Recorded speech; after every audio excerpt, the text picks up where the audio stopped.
Come, all you unfaithful, come, weak and unstable, come, no, you are not alone. Oh, come, barren and waiting ones, weary of praying, come, see what your God has done. Christ is born, Christ is born, Christ is born for you.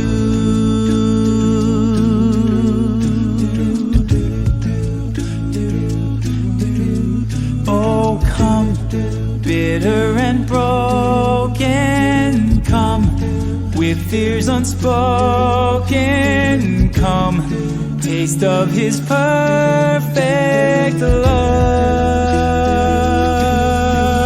Oh, come, guilty and hiding ones, there is no need to run. See what your God has done. Christ is born, Christ is born, Christ is born for you.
Jesus,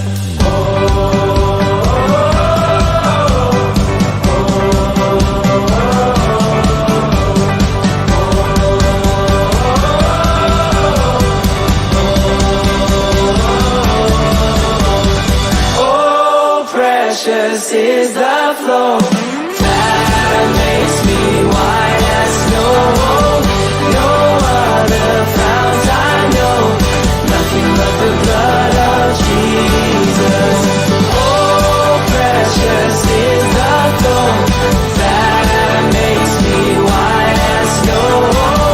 No other fount I know, nothing but the blood of Jesus.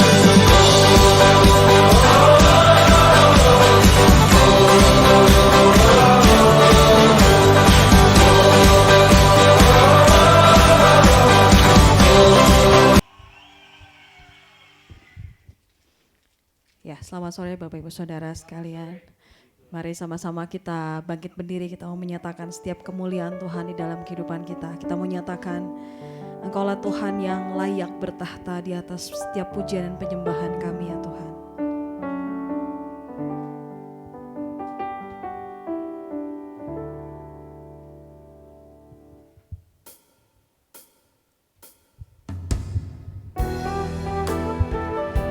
Biarlah seluruh alam semesta melukiskan kebesaran Tuhan. Bumi dan surga menyanyikan kemuliaan nama-Mu ya Tuhan. Kami mau bersyukur untuk setiap perbuatan-Mu yang ajaib Tuhan di dalam seluruh kehidupan kami.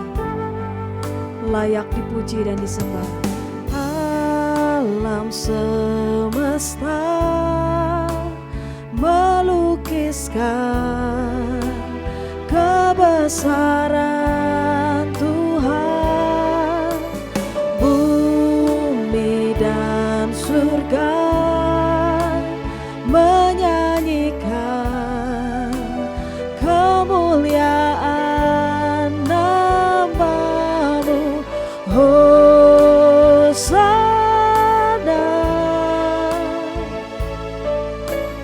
Hosana,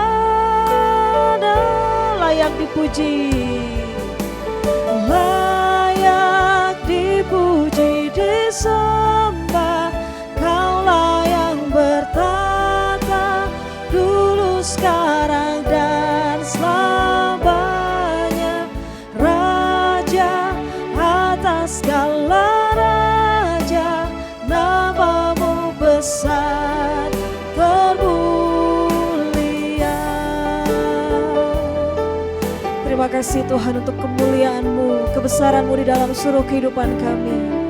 Kami mau nyatakan Tuhan, alam semesta melukiskan kebesaran Tuhan. Bumi dan surga menyanyikan kemuliaan nama-Mu. Hosana, Hosana bagi-Mu Tuhan. Hosana,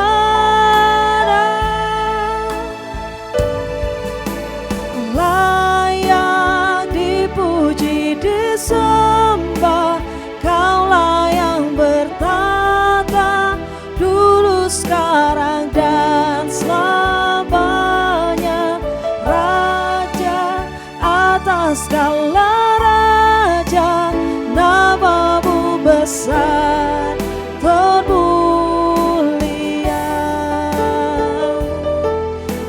Kami memuji-Mu Tuhan, kami tinggikan Engkau Tuhan. Kami mau nyatakan Tuhan, mari nyatakan, alam semesta melukiskan kebesaran Tuhan. Bumi dan surga menyanyikan kemuliaan nama-Mu. Hosana, kami tinggikan. Hosana, layak dipuji, layak dipuji, disembah. Kaulah yang bertata dulu, sekarang, dan selamanya. Raja atas segala raja, nama-Mu besar termulia. Layak dipuji, layak dipuji, disembah. Kaulah yang bertata dulu, sekarang, dan selamanya. Raja atas segala raja, nama-Mu besar termulia. Layak dipuji, layak dipuji, disembah. Kaulah yang bertata dulu, sekarang, dan selamanya. Raja atas segala raja, nama-Mu besar termulia.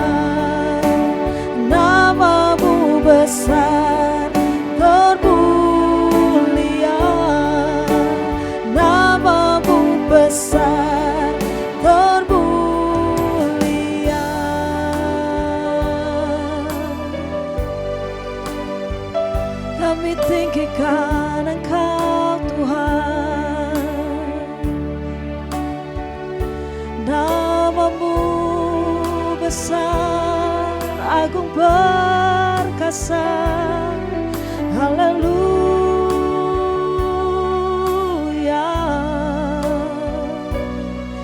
Kami agungkan nama-Mu, kami muliakan Engkau Yesus.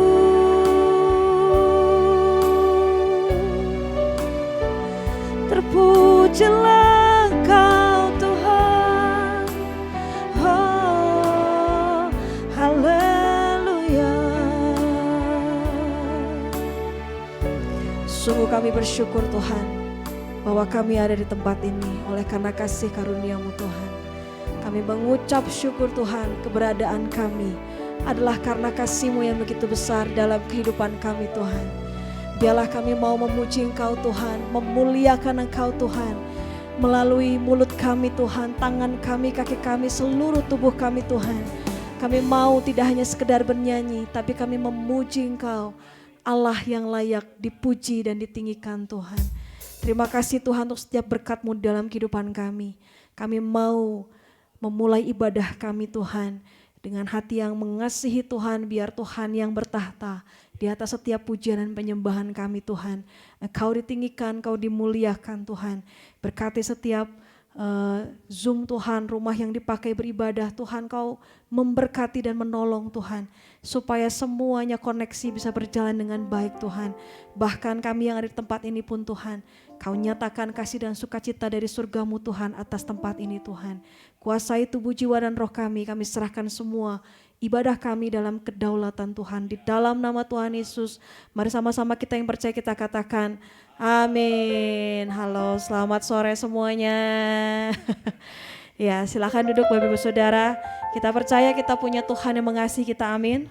Kasih-Nya begitu besar dan kasih-Nya lebih kuat dari setiap apapun yang ada di dunia ini. Mari sama-sama kita memuji, bertepuk tangan.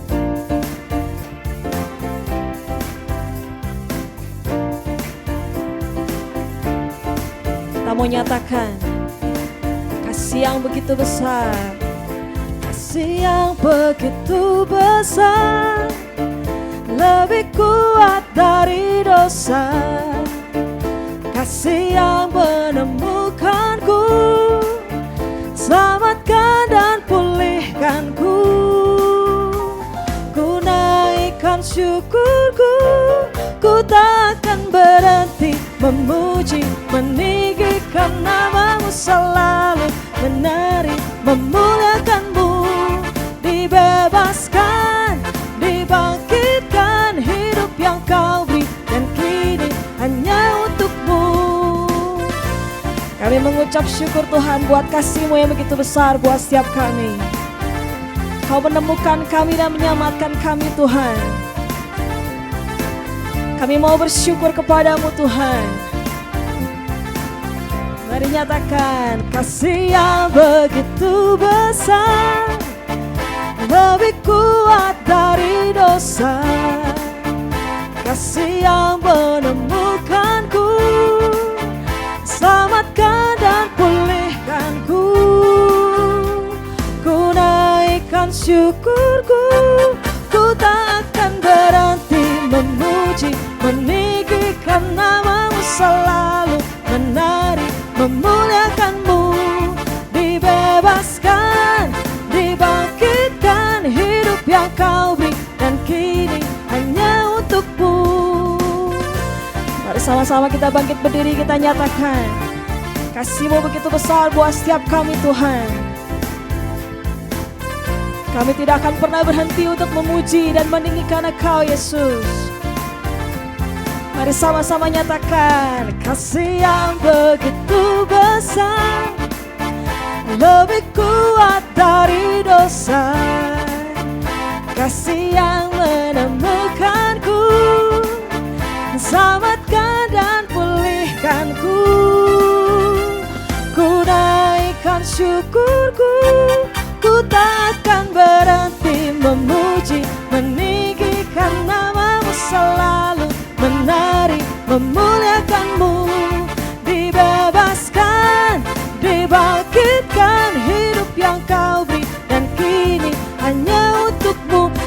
takkan berhenti memuji, meninggikan nama-Mu, selalu menari, memuliakan-Mu. Dibebaskan, dibangkitkan, hidup yang Kau beri dan kini hanya untuk-Mu. Hidup yang Kau beri dan kini hanya untuk-Mu. Hidup yang Kau beri dan kini hanya untuk-Mu. Berikan tepuk tangan buat Tuhan kita. Haleluya. Masih tetap kita bangkit berdiri, kita mau bersorak-sorai untuk menyatakan kasih dan kemuliaan Tuhan. Haleluya.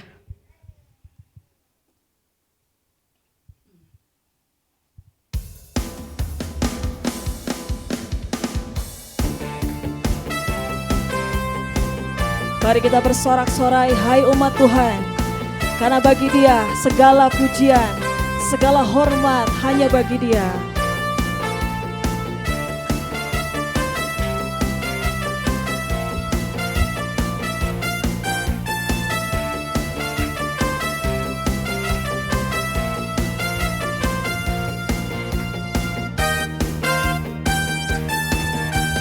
Bersorak-sorai, hai umat Tuhan, kudus dan mulialah namanya.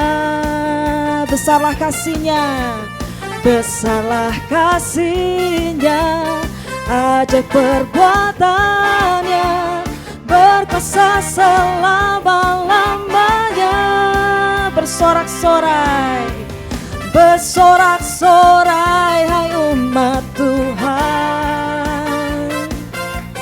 kudus dan mulialah namanya. Besar kasih-Mu Tuhan, besarlah kasih-Nya, ajaib perbuatannya, berkuasa selama-lamanya.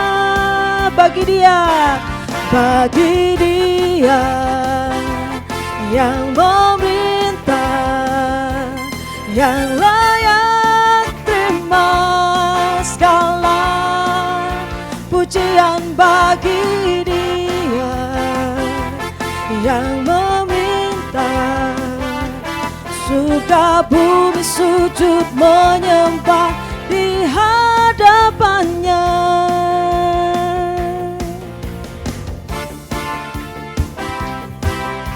Terima kasih Tuhan. Bersorak-sorai, hai umat Tuhan, kudus dan mulialah namanya.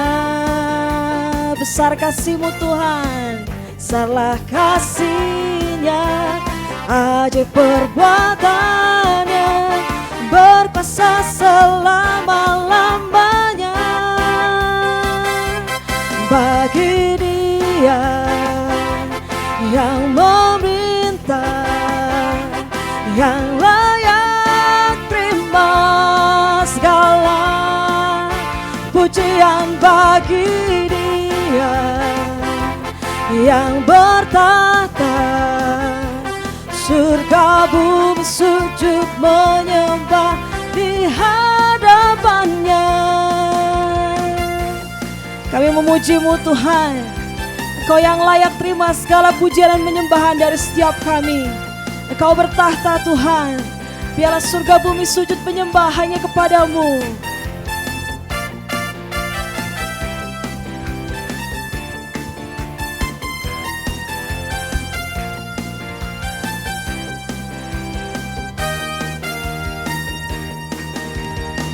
Dia yang memerintah, yang layak terima segala pujian. Bagi Dia yang bertata, surga bumi sujud menyembah di hadapan-Nya. Bagi Dia yang memerintah, yang layak terima segala pujian. Bagi Dia yang bertata, surga bumi sujud menyembah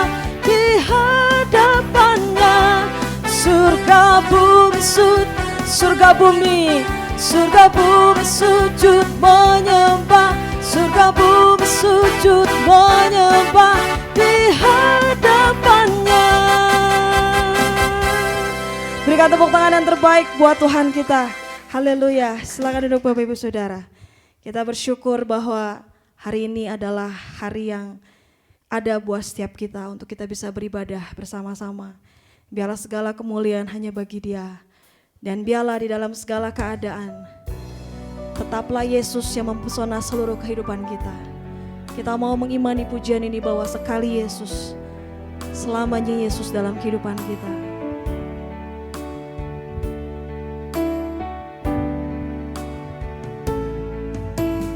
Dalam segala keadaan,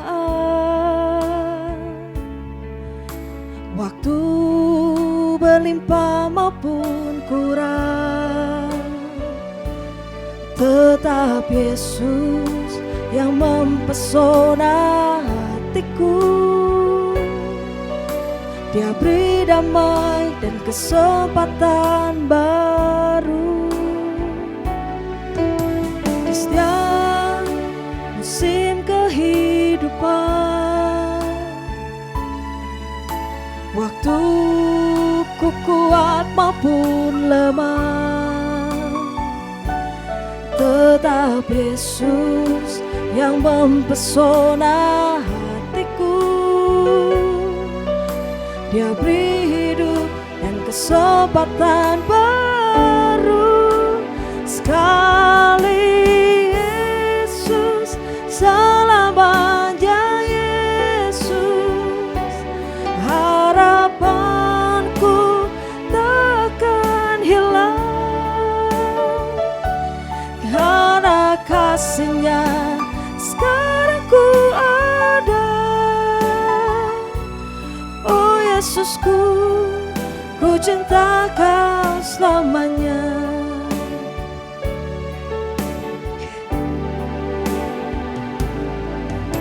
Dalam segala keadaan, waktu berlimpah maupun kurang, tetap Yesus yang mempesona hatiku. Dia beri damai dan kesempatan baru di setiap musim kehidupan. Waktu ku kuat maupun lemah, tetap Yesus yang mempesona hatiku. Dia beri hidup dan kesempatan baru. Sekali Yesus, selamanya Yesus. Harapanku takkan hilang, karena kasih-Nya sekarang ku ada. Oh Yesusku, ku cinta Kau selamanya. Sekali Yesus, selamanya Yesus. Harapanku takkan hilang, karena kasih-Nya sekarang ku ada. Oh Yesusku, ku cinta Kau selamanya. Oh Yesusku, ku cinta Kau selamanya. Oh Yesusku, ku cinta Kau selamanya.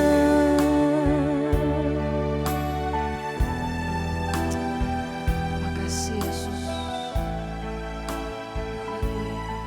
Sungguh kami bersyukur Tuhan, oleh karena anugerah-Mu, oleh karena kasih karunia-Mu Tuhan, kami ada sebagaimana kami ada hari ini Tuhan. Kami mengucap syukur Tuhan untuk kebaikan Tuhan di dalam kehidupan kami. Sebentar kami akan mendengarkan kebenaran firman-Mu. Tutup bungkus hamba-Mu di balik kuasa salib-Mu Tuhan. Apa yang disampaikannya adalah isi hati daripada-Mu Tuhan. Untuk kami setiap jemaat boleh mendengar Tuhan. Setiap kebenaran firman-Mu memperdekakan setiap kami Tuhan. Kami boleh meresponi, menerima setiap firman Tuhan dengan hati yang bersyukur, dengan hati yang bersukacita Tuhan. Kami percaya firman Tuhan ini adalah firman Tuhan yang membawa kami kepada kehidupan Tuhan. Firman-Mu tidak pernah salah dalam kehidupan kami Tuhan. Itu yang menguatkan kami, itu yang membentuk setiap kami, itu yang menegur setiap kami. Dan biarlah kami tidak hanya sekedar mendengar, kami menerima, meresponi, bahkan kami melakukannya di dalam kehidupan kami Tuhan. Terima kasih untuk setiap kesempatan yang Tuhan berikan buat setiap kami Tuhan. Kami menyerahkan ibadah kami dari pertengahan sampai akhirnya Tuhan. Engkau bekerja, Roh Kudus bekerja di dalam setiap kami Tuhan. Dan kami menyerahkan setiap kami ke dalam tangan kasih-Mu Tuhan. Sekali lagi kami minta kedaulatan-Mu Tuhan, kuasai tubuh, jiwa, dan roh kami. Kami serahkan hanya ke dalam tangan kasih-Mu. Di dalam nama Tuhan Yesus, mari sama-sama kita yang percaya kita katakan, amin. Saya serahkan kepada hamba-Nya.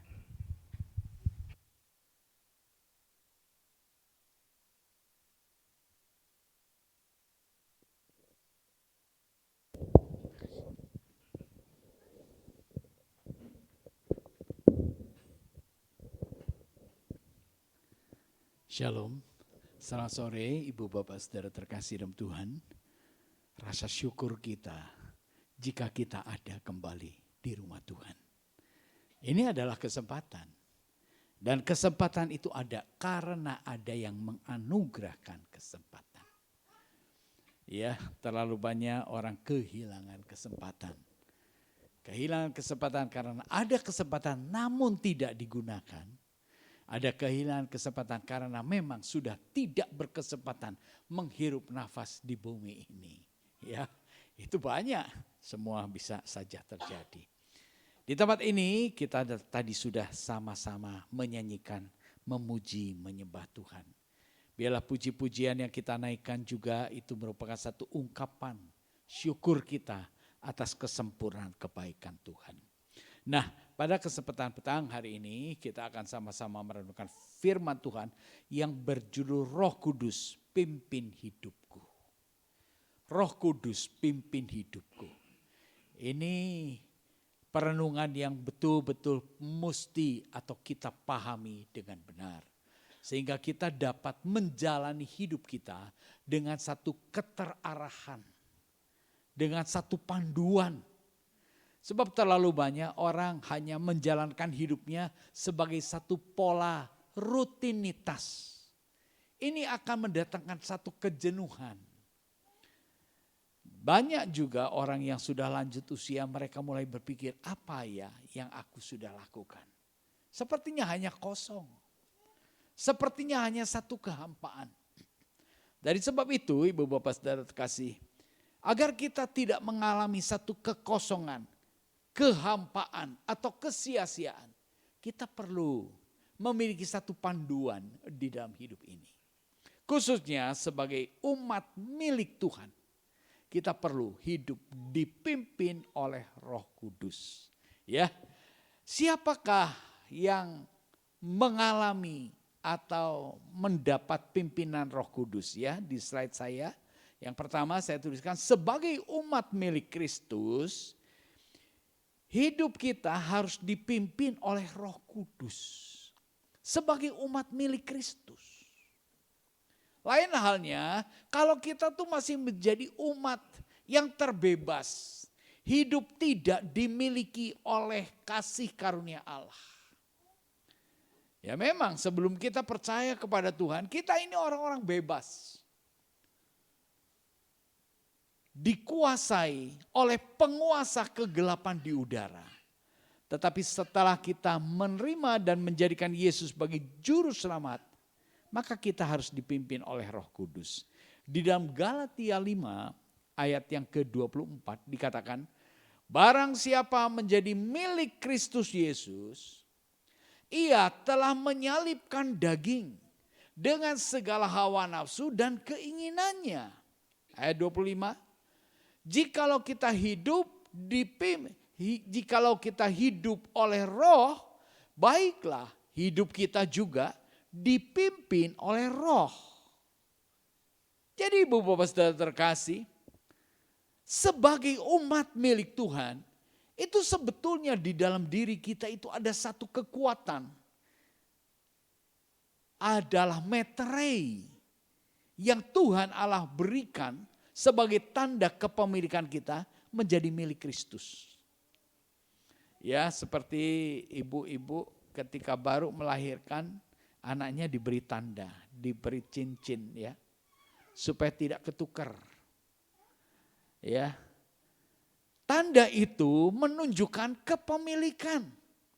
Demikian halnya juga dengan kita sebagai umat milik Tuhan, kita harus mengalami satu tanda kepemilikan. Barang siapa menjadi milik Kristus Yesus, ia telah menyalibkan kedagingan dengan segala hawa nafsu dan keinginannya. Dikatakan juga, jikalau kita hidup oleh roh, baiklah hidup kita juga dipimpin oleh roh. Ibu bapak saudara terkasih, manusia terdiri dari tubuh, jiwa dan roh. Yang kelihatan ini adalah tubuh kita. Yang kita dandani ini adalah tubuh kita. Tetapi sesungguhnya yang penting di dalam hidup manusia adalah hidup itu sendiri. Apa hidup itu? Roh dan jiwa kita itu yang lebih utama. Yang membuat kita tetap hidup itu karena roh dan jiwa kita masih tinggal di dalam tubuh ini. Jika tubuh ini ditinggalkan oleh roh dan jiwa kita, maka tubuh ini hanya seonggok daging. Menjadi jasad, menjadi mayat. Dari sebab itu kita mesti mengerti, inti kehidupan itu bukan sesuatu yang kelihatan di luar. Tetapi justru yang tidak kelihatan yang di dalam roh dan jiwa itu pusat hidup kita. Dari sebab itu dikatakan oleh Rasul Paulus, dikatakan jikalau kita hidup oleh roh yang besar, roh Allah, kita dihidupkan kembali karena kita tadinya terputus hubungan dengan Sang Pencipta, sekarang kita dipulihkan kembali oleh kasih Allah. Maka kita dapat bersekutu dengan Allah yang adalah roh adanya. Jikalau kita hidup oleh roh, baiklah kita hidup juga dipimpin oleh roh. Di dalam Galatia 5 ayatnya yang ke-16 dikatakan di sana, maksudku ialah hiduplah oleh roh, maka kamu tidak akan menuruti keinginan daging. Seringkali di dalam kehidupan kita terjadi satu pergolakan, terjadi satu pertentangan antara berbuat jangan ya, lakukan jangan ya. Itu seringkali bukan terjadi di dalam diri kita. Jika di dalam diri kita masih ada rasa pertentangan, sinyal kuat yang mengatakan berbuat jangan ya, berbuat jangan ya. Atau kalau kita sudah melakukan satu tindakan dosa, hati kita kehilangan damai sejahtera. Itu sebetulnya adalah satu tanda-tanda yang baik. Satu tanda-tanda yang aktif memperingatkan kita agar apa? Kita hidup dipimpin oleh roh. Roh besar itu menuntun kita untuk melakukan satu tindakan kebenaran. Dan apa ketika kita melakukan tindakan kebenaran? Tidak ada keraguan, tidak ada kegelisahan. Yang ada adalah damai sejahtera dan sukacita. Berbeda dengan ketika kita melakukan tindakan-tindakan yang salah. Tindakan-tindakan yang memuaskan hawa nafsu kedagingan kita. Karena di dalam slide saya yang kedua di sana dikatakan keinginan daging berlawanan dengan tuntunan Roh Kudus. Ya, di dalam diri kita ini ada pertentangan-pertentangan. Selalu itu. Tetapi pertentangan itu menjadi lemah ketika kita kuat di dalam satu tuntunan Roh Kudus. Makin kita dipimpin oleh Roh Kudus, perlawanan terhadap dosa itu makin mudah. Tetapi sebaliknya, jika kita dikuasai, dipimpin oleh keinginan daging kita, maka tuntunan Roh Kudus itu akan menjadi lemah. Itu sesungguhnya yang terjadi di dalam kehidupan kita. Ya, kalau kita memahami ini, kita mudah ya menentukan arah, mengelola keinginan kita, mengelola hawa nafsu kita.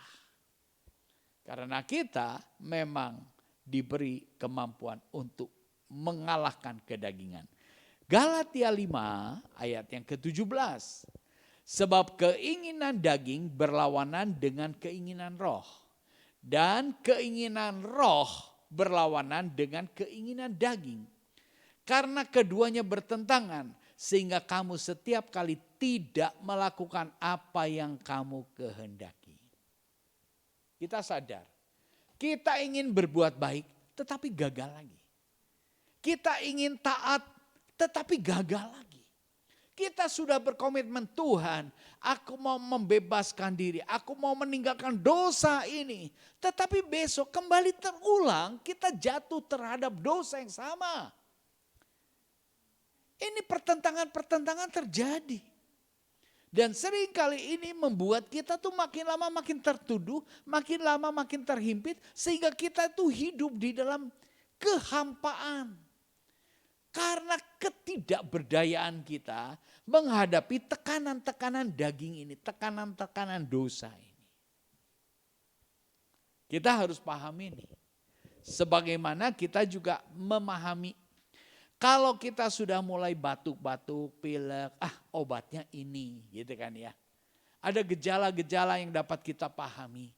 Ketika kita merasakan sinyal-sinyal tubuh kita mulai melemah. Itu kan kita dapat rasakan. Demikian juga halnya dengan perkara-perkara yang bersifat rohani. Diterangkan oleh Rasul Paulus. Keinginan daging berlawanan dengan keinginan roh. Sehingga kadang-kadang kita juga ngomongnya A tetapi hatinya B. Kita ngomongnya mau mengampuni tetapi hatinya sebenarnya tidak. Ini perlawanan-perlawanan yang sering kali terjadi sehingga di dalam diri kita itu ada tekanan. Sehingga kita tidak dapat menikmati kasih Allah yang sudah menyelamatkan kita. Kasih Allah yang sudah membebaskan kita. Betapa terbelenggunya kita sebagai pengikut Kristus, sebagai umat milik Allah. Tapi jika tekanan kedagingan itu begitu kuat menghimpit kita. Memang bertentangan. Dari sebab itu mau tidak mau kita mesti punya kekuatan yang memberikan pertolongan. Galatia 5 ayat yang ke-18 dikatakan, akan tetapi jikalau kamu memberi dirimu dipimpin oleh roh, maka kamu tidak hidup di bawah hukum Taurat. Akan tetapi jikalau kamu memberi diri dipimpin oleh roh, memberi diri. Kalau kita sudah menerima kasih karunia Allah, menerima penebusan darah salib Kristus, dimeterei menjadi milik Allah, dan kita memberi diri, menyerahkan diri kita dipimpin oleh roh. Dulu ya kita seringkali nyanyikan, ku tahu siapa yang pimpin hari depan hidupku. Semuanya dari Tuhan terencana sempurna, menghadapi gelombang sepanjang jalan hidupku. Itu pujian mengingatkan kita bahwa mau tidak mau setiap pribadi itu harus punya panduan. Harus punya kompas kehidupan menuju satu titik sasaran, menuju keselamatan. Kita harus punya tujuan. Dan jikalau kita memang menyerahkan pimpinan hidup kita di dalam pimpinan Roh Kudus, dikatakan kamu tidak hidup di bawah hukum Taurat. Kamu tidak hidup di dalam aturan-aturan yang harus kamu lakukan secara kekuatanmu sendiri. Tetapi kita hidup di dalam hukum kasih. Puji syukur pada Tuhan. Kita sebagai anak-anak Tuhan yang sudah dibebaskan dari dosa. Kita ini menikmati sentuhan kasih. Sentuhan kasih yang begitu besar. Ibu bapak saudara terkasih. Sehingga dikatakan kita tidak lagi di bawah hukum Taurat. Tetapi di bawah hukum kasih. Kita ini milik Tuhan. Kita ini menjadi umat tebusan Tuhan. Kita ini orang-orang percaya yang dimeterai oleh Roh Kudus. Dan kita semua tahu peran Roh Kudus itu adalah menolong kita semua. Memampukan kita untuk kita hidup di dalam ketaatan kita kepada Tuhan. Kalau kita bisa taat melakukan firman Tuhan, itu bukan karena kuat gagah kita. Itu tidak atau bukan karena komitmen dan ketekunan kita, bukan. Tetapi karena anugerah Tuhan. Puji syukur kepada Tuhan. Ya, itu keinginan daging, dan keinginan daging berlawanan dengan tuntunan Roh Kudus. Lalu kita akan lihat bahwa apakah buah kedagingan itu? Kita diingatkan kembali, kedagingan itu apa? Buah kedagingan itu apa? Kalau kita dipimpin oleh hawa nafsu kita itu, apa yang kita lakukan? Galatia 5 ayat yang ke-19. Perbuatan daging telah nyata, yaitu percabulan, kecemaran, hawa nafsu. Galatia 5:20, penyembahan berhala, sihir, persekutuan, perselisihan, iri hati, amarah, kepentingan diri sendiri, pencitraan, roh pemecah. Nah, ini buah-buah daripada kedagingan. Ibu bapak saudara terkasih. Jadi Rasul Paulus juga menjelaskan buah-buah perbuatan daging itu. Nah, ini. Ayat 19 dan ayat yang ke-20 itu. Kita bisa merenungkan dalam apa yang dijabarkan oleh Paulus itu. Di mana kita terikat. Di mana kita lemah. Coba kita renungkan. Mungkin di dalam diri kita itu ada ikatan percabulan. Orang nggak tahu. Pasangan kita nggak tahu. Tetapi kita tahu. Ya. Mungkin ada di dalam diri kita terikat karena penyembahan berhala. Ada sesuatu yang kita anggap lebih daripada Allah. Yang kita kedepankan, yang kita lebih utamakan. Itu penyembahan berhala. Lalu ada juga mungkin di antara kita ada yang terikat dalam sihir. Dalam perseteruan. Perseteruan. Dalam komunitas bisa terjadi perseteruan. Dalam komunitas terkecil sekalipun dalam keluarga bisa terjadi perseteruan. Masih serumah tetapi udah tidak ada kasih. Tidak ada saling sapa, tidak ada harmoni. Sebab apa? Sebab ada persekutuan, perseteruan.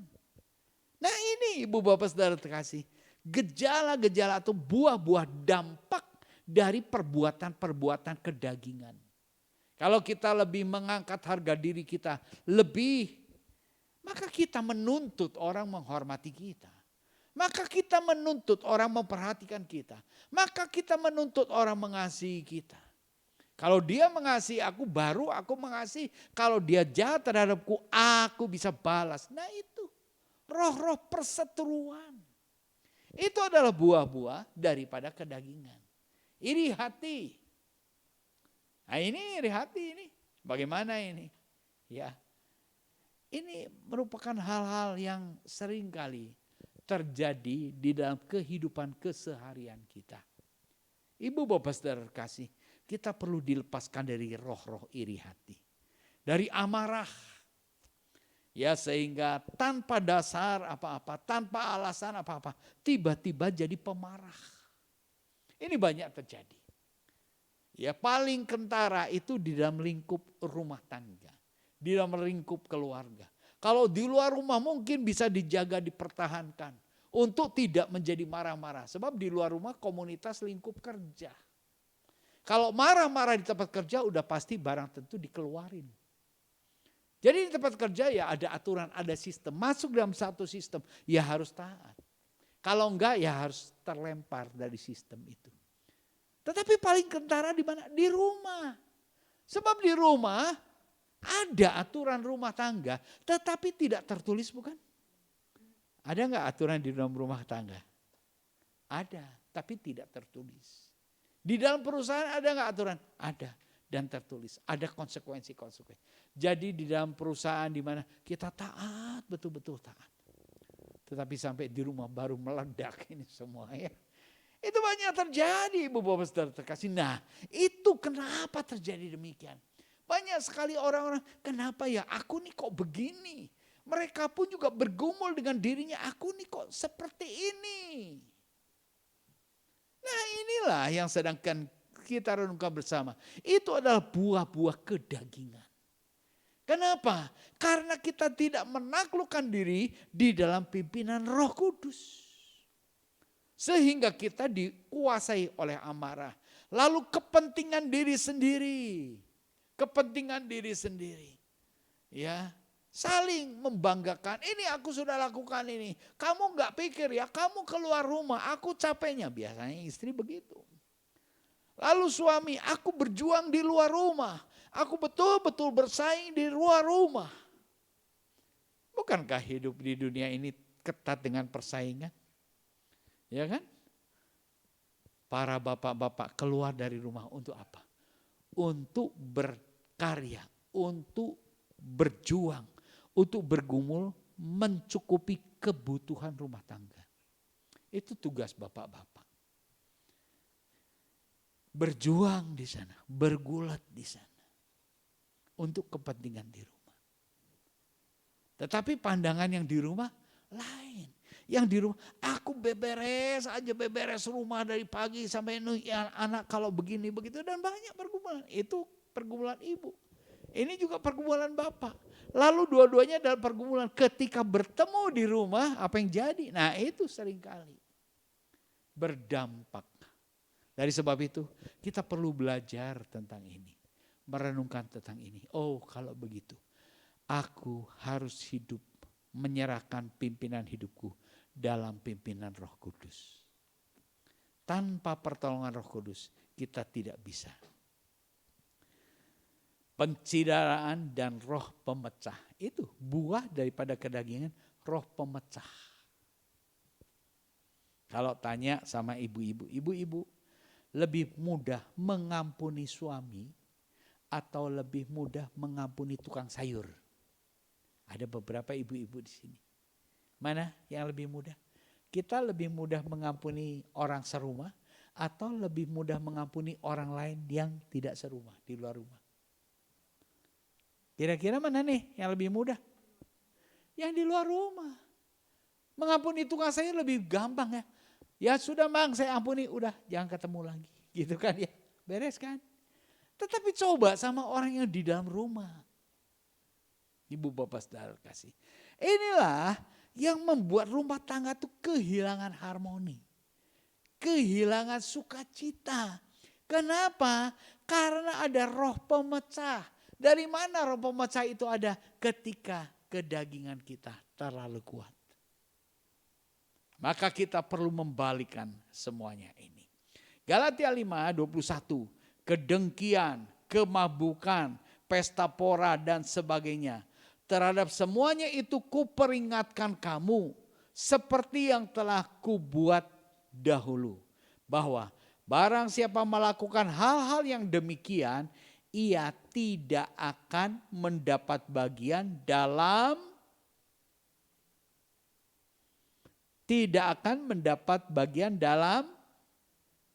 kerajaan Allah. Nah ini konsekuensi yang tidak bisa lagi dipungkiri. Ibu bapak saudara kasih. Jadi kalau demikian alangkah disayangkan ibadah kita, anugerah penebusan darah salib Kristus terhadap kita itu menjadi satu yang sia-sia.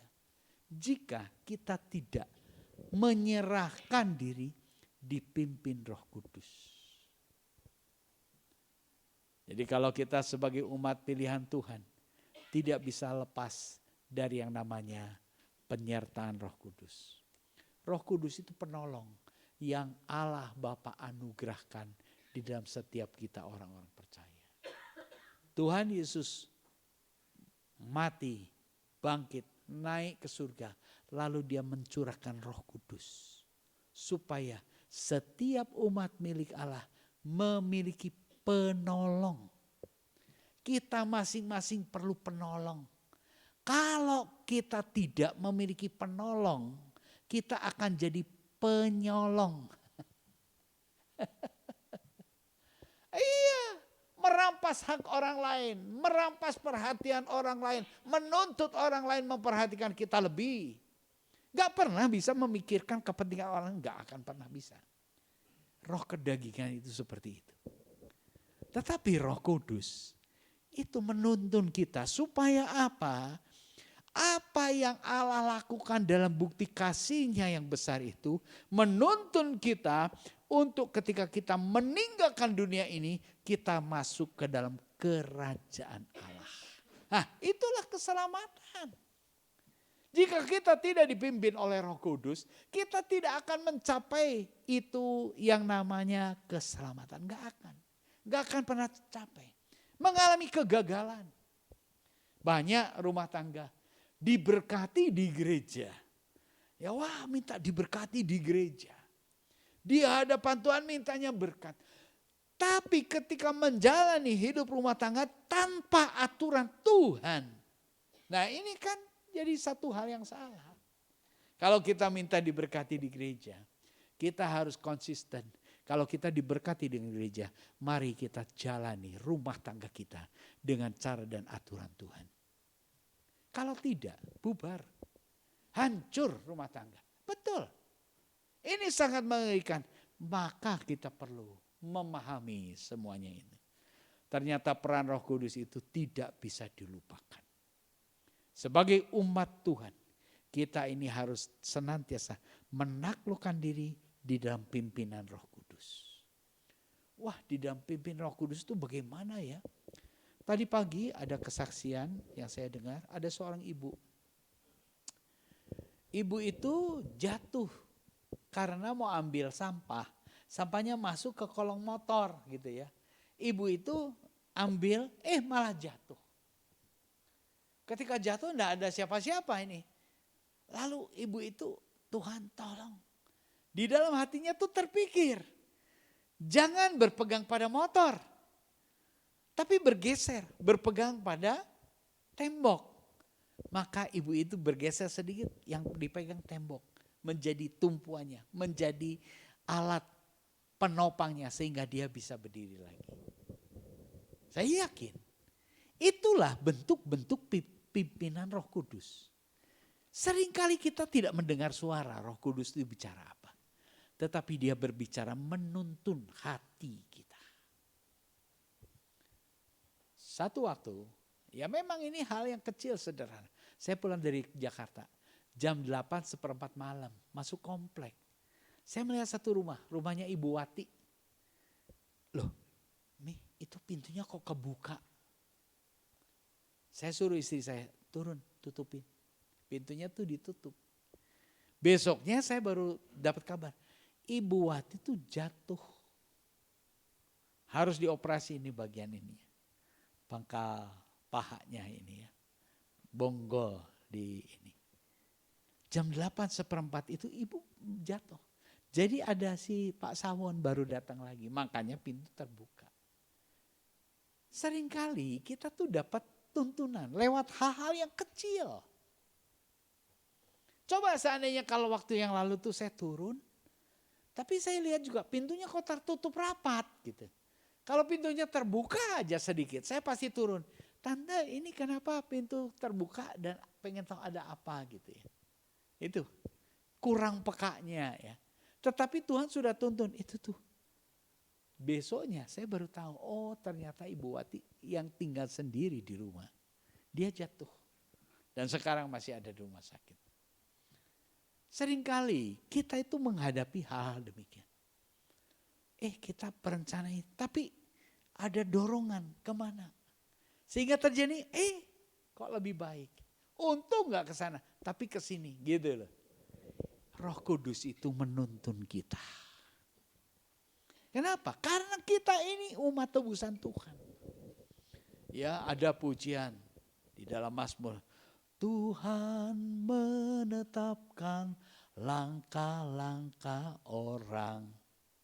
Orang yang bagaimana? Yang hidupnya berkenan kepadanya. Jadi yang hidupnya tidak berkenan, masa bodoh teuing. Silahkan atur diri sendiri. Tetapi orang yang berkenan kepada Tuhan, Tuhan bertanggung jawab untuk menuntun langkah. Yaitu melalui Roh Kudus. Maka kita perlu hidup di dalam pimpinan Roh Kudus. Di dalam slide saya yang berikutnya, hidup yang dipimpin oleh Roh Kudus. Nah, ini bagian yang harus kita pahami, harus kita jalani setelah kita tahu ya, siapa sih orang yang dipimpin oleh Roh Kudus? Oh, itu adalah umat Tuhan. Bagaimana kita bisa mengetahui membedakan antara Roh Kudus dengan roh kedagingan? Tadi kita sudah jabarkan. Kalau tahu perbedaannya, maka kita tahu apa yang harus kita ambil sebagai satu sikap. Memutuskan antara yang benar dan yang salah. Roma 8 ayatnya yang kelima. Roma 8 ayat yang kelima. Sebab mereka yang hidup menurut daging memikirkan hal-hal yang dari daging. Mereka yang hidup menurut roh memikirkan hal-hal yang dari roh. Sebelum kita bertindak, kita pasti pikir dulu. Kan begitu kan ya? Sebelum kita bertindak, kita berpikir dulu. Apa yang kita pikirkan, lalu kita buahkan dalam satu ekspresi, yaitu tindakan. Mereka yang hidup menurut daging memikirkan hal-hal yang dari daging. Jadi inilah perbedaannya. Kalau kita dipimpin oleh kedagingan, hawa nafsu kedagingan kita, yang kita pikir itu tentang kedagingan, tentang kenikmatan, tentang hidup ini, tentang keindahan tubuh kita, tentang keindahan apa yang perlu kita persolek dengan tubuh ini. Tetapi mereka yang memikirkan, mereka yang hidup menurut roh memikirkan hal-hal yang bersifat roh. Di mana banyaknya kita berpikir. Lebih banyak kita berpikir perkara-perkara daging, perkara-perkara dunia, atau lebih kita berpikir perkara rohani. Ini menentukan keputusan kita. Ini menentukan pikiran kita. Ini menentukan perencanaan kita. Ini menentukan apa yang kita lakukan. Ini. Di dalam Roma 8 ayat yang ke-6. Karena keinginan daging adalah maut. Tetapi keinginan roh adalah hidup dan damai sejahtera. Jelas. Keinginan daging adalah maut. Jadi kalau kita tetap hidup memanjakan keinginan daging kita. Mengikuti hawa nafsu kedagingan kita. Itu ujung-ujungnya maut. Ujung-ujungnya penderitaan.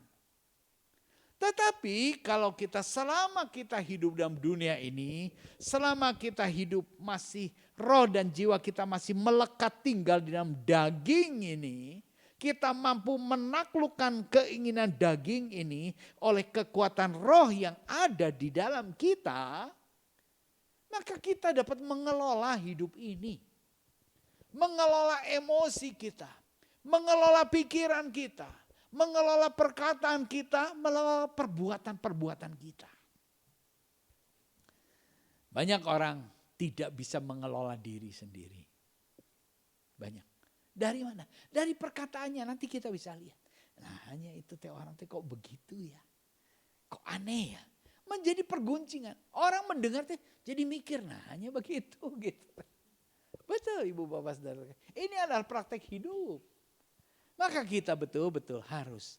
Karena keinginan daging adalah maut. Tetapi keinginan roh adalah hidup dan damai sejahtera. Kalau kita melakukan apa tuntunan roh, kita melakukan apapun, kita berkata apapun, ada damai sejahtera. Tetapi kalau kita mengikuti keinginan daging, berkata apapun, akhirnya kita mikir, nah hanya tadi teh orang ngomong gitu. Itu akan mengganggu, akan menggelisahkan. Bahkan tidur pun gak bisa. Aduh kenapa ya? Aduh aku padahal tadi jangan lakukan itu.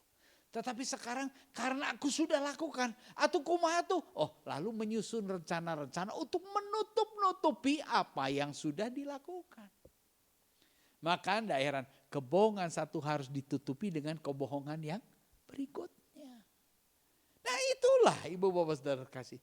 Alangkah sedihnya, alangkah susahnya, alangkah menderitanya kalau kita hidup dalam kepalsuan. Kebohongan. Waduh gak ada damai sejahtera. Tetapi firman Tuhan kembali mengingatkan keinginan roh adalah hidup dan damai sejahtera. Kalau kita rela menyerahkan hidup dalam pimpinan Roh Kudus. Roh Kudus itu bersuara enggak? Roh Kudus berkata di dalam hati kita. Ciri-ciri orang yang peka akan haus akan Roh Kudus.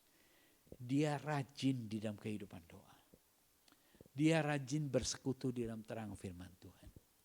Dia menghargai setiap waktu untuk memuji menyembah Tuhan dengan segenap hati. Itu lain. Ya. Orang yang menyediakan waktu, mengalokasikan waktu untuk bersaat teduh dengan Tuhan. Itu punya kekuatan. Betul. Punya kekuatan. Sekalipun mungkin kurang tidur dan lain sebagainya ya. Ya memang ini saya bukan sedang menyombongkan diri, tetapi ini menjadi satu pola kehidupan saya. Setiap pagi itu saya harus mengalokasikan waktu untuk bersaat teduh. Ya sehingga saya bisa terus kirimkan renungan-renungan khotbah. Setiap pagi, setiap hari. Kalau hari Kamis lewat Radio Maestro. Karena saya ingin menjadi berkat. Ingin menyampaikan Injil. Ingin menyampaikan berita kebenaran. Terlalu banyak orang bisa pilih khotbah model seperti apa. Tetapi ya saya ingin menyuarakan. Ini firman. Ibu bapak saudara kasih. Agar kita memiliki satu kepekaan. Keeratan di dalam relasi kita sebagai anak-anak Tuhan. Sehingga kita betul-betul menikmati status istimewa sebagai anak Allah. Itu loh. Jangan sampai kita mengaku Kristen, KTP Kristen, tapi gak ada bedanya dengan orang-orang lain. Alangkah ruginya kita. Di dalam Galatia 5, ayat 22 dan ayat yang ke-23. Buah roh. Tetapi buah roh ialah kasih, sukacita, damai sejahtera, kesabaran, kemurahan, kebaikan, kesetiaan, kelemah lembutan, penguasaan diri. Tidak ada hukum yang menentang hal ini. Buah roh. Kalau kita dipimpin oleh roh, buahnya, nah buahnya ini seperti ini. Apa itu? Kasih, sukacita, damai sejahtera, kesabaran, kemurahan, kelemah lembutan, kebaikan, kesetiaan, kelemah lembutan, penguasaan diri. Ini buah-buah roh. Bukan dibuat-buat, tetapi secara otomatis, nah ini hasilnya. Gitu. Kalau kita menanam durian pasti nanti yang tumbuh durian. Kalau kita menabur hawa nafsu, buahnya tadi itu. Yang banyak itu yang macam-macam buah-buah kedaging. Tetapi kalau kita hidup dalam pimpinan Roh Kudus, kita mampu menghasilkan buah-buah ini. Ini buah yang harus kita hasilkan. Mulai dari hati kita yang penuh kasih. Pikiran kita yang penuh kasih. Perencanaan kita yang penuh kasih. Dan perbuatan kita membuktikan kasih. Itu pasti, ibu bapak saudara terkasih. Sukacita, demikian juga dengan damai sejahtera. Di tengah dunia yang bergelora, yang penuh dengan pergumulan tantangan. Tetapi kita dapat enjoy melewatinya. Karena apa? Karena kita ada sukacita. Sekalipun tubuh kita mungkin menderita. Kalau saya besuk ya kepada mereka yang sakit, kita bisa lihat. Ini yang sakit menderita, sakitnya berat. Tetapi wajahnya penuh dengan sukacita. Itu lain. Loh kenapa bisa? Ya bisa. Ya, ada Stefanus, orang percaya, pengikut Tuhan. Dia dirajam batu karena iman percayanya. Dirajam batu sakitnya seperti apa. Tetapi dia tetap tenang, bersukacita, bahkan melihat bagaimana Allah memberikan kekuatan sehingga dia bisa berkata, Tuhan ampuni mereka. Itu Stefanus, di dalam Kisah Para Rasul ada peristiwanya. Kalau dokter bisa mengangkat rasa sakit lewat obat bius, apalagi Tuhan. Yakin, percayalah. Sehingga tidak heran kalau kita lihat orang itu menderita. Tubuhnya menderita, fisiknya menderita. Tapi kok bisa tenang, kok bisa enjoy, kok bisa sukacita. Kenapa? Karena di dalam dirinya ada pancaran sukacita. Ibu bapak saudara terkasih, tidak ada hukum yang menentang hal-hal ini. Buah-buah roh tidak ada pertentangan. Tetapi yang ada adalah penerimaan. Buah kedagingan menghasilkan pertentangan. Sebab di dalamnya ada roh pemecah belah, pertentangan. Tetapi buah-buah roh mendatangkan penerimaan. Dimanapun kita berada, dengan siapapun kita berelasi, kita tetap dapat diterima dengan sukacita. Kenapa? Karena kita berdampak. Hidup yang berdampak menghasilkan buah-buah kebenaran. Biarlah perenungan kita pada petang hari ini menjadi perenungan bagi kita. Betapa pentingnya kita bergantung pada kekuatan Roh Kudus. Kita perlu dipimpin oleh Roh Kudus sebab Roh Kudus adalah penolong kita. Mungkin kita pikir tidak mungkin, tetapi bagi Roh Kudus yang maha besar, Roh Allah, Roh maha berkuasa, dia akan memampukan kita untuk kita menghasilkan buah-buah roh. Tuhan memberkati. Mari kita sama-sama bangkit berdiri, kita masuk di dalam doa. Terima kasih Tuhan untuk anugerah-Mu yang besar. Terima kasih untuk kesempatan yang Tuhan berikan bagi kami semua, baik yang ada di tempat ini maupun di rumahnya masing-masing. Biarlah apa yang kami wartakan, apa yang kami renungkan bersama pada kesempatan petang hari ini menjadi satu pemahaman bagi kami. Kami respon dengan baik dan kami nikmati respon daripada kuasa firman yang memberikan damai dan sukacita. Tuhan memberkati kami semua. Mungkin di antara kami ada yang sedang dalam pergumulan karena masalah ekonomi, masalah rumah tangga, masalah pergaulan, masalah pekerjaan, masalah pelayanan. Hamba serahkan setiap pribadi ini ke dalam tangan kuasa Tuhan. Sebab dari Tuhanlah akan datang pertolongan yang sempurna. Jadilah kehendak Tuhan menolong kami semua, umat tebusan Tuhan. Dari tempat ini kami juga bersepakat berdoa untuk saudara-saudara kami yang sedang mengalami kelemahan tubuh atau juga kelemahan iman, kegoncangan iman. Tuhan meneguhkan mereka yang sedang goncang imannya. Tuhan memulihkan mereka yang sedang mengalami kelemahan tubuh. Ada Ibu Nining, ada Ibu Wati, ada anak Joska, ada yang lain yang mengalami kelemahan tubuh yang tidak kami sebut satu persatu. Kami juga berdoa untuk Bapak Gembala dalam pelayanannya tadi di Tangerang. Mungkin malam ini juga dalam perjalanan menuju ke Bandung. Tuhan sertai Bapak Gembala tempat ini bersama keluarga. Sebab penyertaan Roh Allah itu penyertaan yang membawa kami ke dalam keselamatan, dalam lindungan-Mu. Kami juga berdoa Tuhan untuk keselamatan bangsa dan negara kami. Kami serahkan bangsa dan negara kami ke dalam pimpinan tangan kuasa Tuhan. Sekalipun bangsa kami sedang menghadapi tekanan yang begitu pelik dan rumit.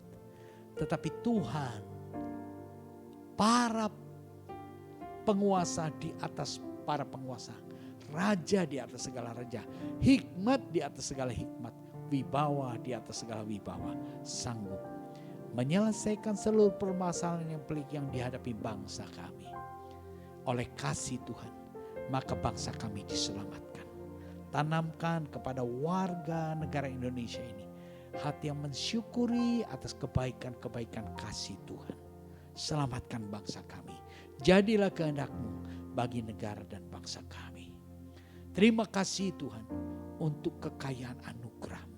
Kasih-Mu melimpah dan tak pernah habis-habisnya. Kami terima dengan penuh rasa syukur. Sebentar kami akhiri ibadah ini.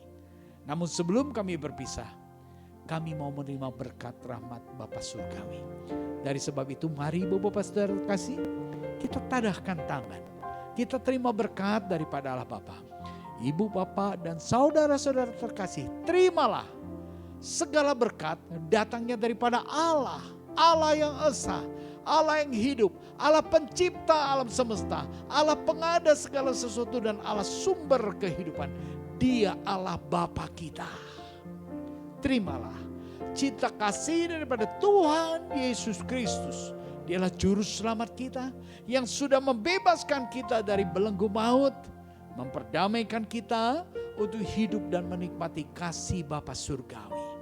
Dari sebab itu, marilah kita menjalani sisa waktu hidup kita di dalam pimpinan Allah Roh Kudus yang akan senantiasa menyertai, mengurapi, menghiburkan, menolong, menjaga, melindungi, memelihara ibu bapak saudara sekalian mulai saat ini sampai Maranatha Tuhan Yesus Kristus datang kembali.